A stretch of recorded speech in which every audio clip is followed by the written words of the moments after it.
Where for the first time, two major Israeli human rights groups have accused Israel's government of committing genocide in Gaza.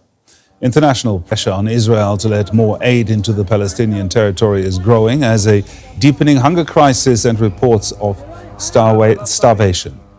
While several hundred truckloads of aid have entered Gaza since the weekend, the UN says far more is needed to avert widespread malnutrition.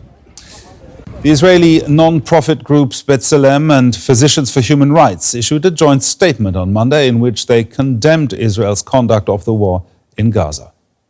Israel is committing genocide against the Palestinians in the Gaza Strip.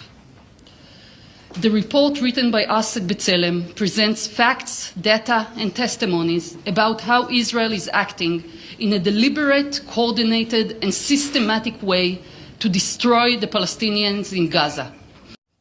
Let's go to DW correspondent Emily Gordine in Jerusalem. Emily, you've just been to that press conference of the human rights organization. What evidence did they present to back up their claims?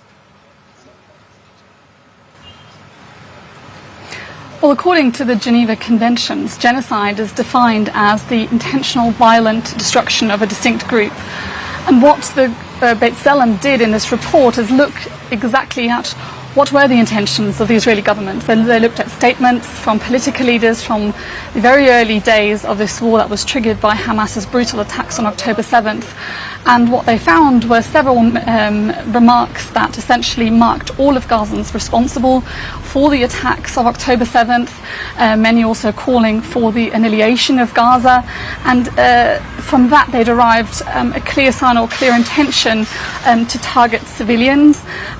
Similar remarks were then also heard by high-ranking military commanders and then later on also by soldiers. There's a video, for example, where you can see several Israeli soldiers chanting and calling for the complete annihilation of Gaza. So that for them established the intent, the genocidal intent for their actions.